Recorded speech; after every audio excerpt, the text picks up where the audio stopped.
Hi, and welcome to Cash and Coins. This week I want to talk about a little bit of the controversy that's been going on with the Perth Mint and the silver shortages. I also want to talk about spot prices, how they've been going, and premiums on both silver and gold. Also, I looked up silver forecast and gold forecast. So we do got a lot of nice, interesting things coming up in this video. Let's get on into it.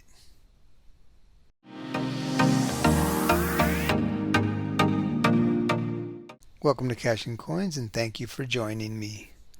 Well, let me jump right into it. According to ABC News Australia, ABC Radio Perth newsletter, the Perth Mint says it has enough silver in stock. And the reason why I'm bringing this up because I've seen several other channels talking about the Perth Mint saying they're out of stock. So because of that, they actually made a statement. And this is what the Perth Mint says. The Perth Mint stated that inconsistencies in the silver production and distribution was due mainly to the recent media about silver, especially since the Reddit articles popped up a few weeks ago. The Perth Mint admitted that they don't produce enough silver, so they're buying it from the London Bullion Market Association. If you listen to the article, and the link is going to be in the description, basically they're saying that the whole shortage is due to us, the stackers. We, both old and new, have put the mints in a position where they cannot send out or manufacture enough silver to keep up with the demand.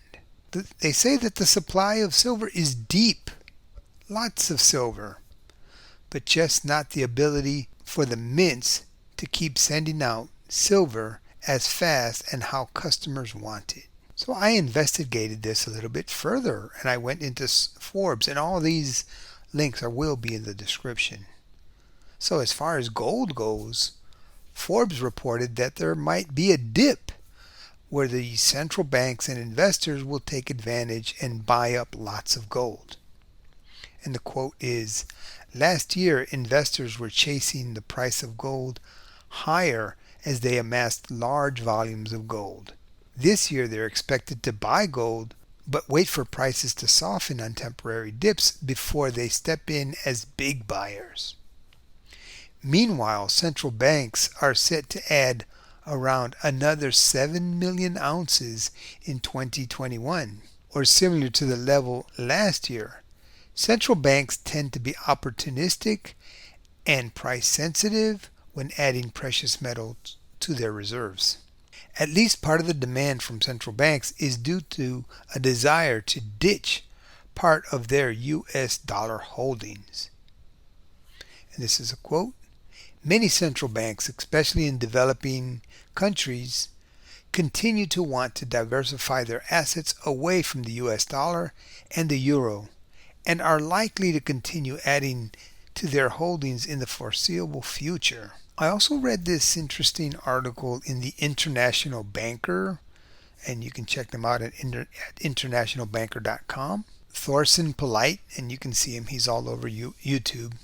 He's a chief economist for a metals company. He says he expects the price of gold to reach $2,300 per ounce this year. The gold bull market can be expected to continue not only in 2021 but beyond, Polite currently remarked, adding that support for higher prices will mainly come from central banks around the world maintaining artificially low interest rates. But not everyone is bullish on the yellow metal. It should be acknowledged that Renee Hochreiter is an analyst at NOAA Capital Markets, expects the gradual global economic recovery to weigh in on precious metals. Such as Hochreiter sees prices dropping to a low of $15.95 per ounce. After the fastest recovery in history of global equity markets, gold may see an equally sharp decline as risk and volatility fall, he said. And the article continued to say, it has also been an eventful time for the silver market in recent weeks. When prices briefly jumped to an 8-year high above $30 an ounce after a brigade of Reddit traders that had notoriously first targeted GameStop plowed into the precious metals market in early February. The attempted short squeeze by the traders failed. However, the prices soon returned to range-bound trading levels. Nonetheless, some are expecting silver to end 2021 as the best performing precious metals. Silver is undoubtedly the star of the show, the London Bullion Market Association said recently. Silver is forecast to be the best performing metal in 2021, but with trading ranges of $38.50, nearly 5 times its range forecast last year. It looks as if it's in for a real roller coaster ride in 2021. So their outlook is pretty big on silver. If you listen to the experts, silver might be the winner again this year in 2021. It will be interesting to see how all this will pan out. What will I keep doing?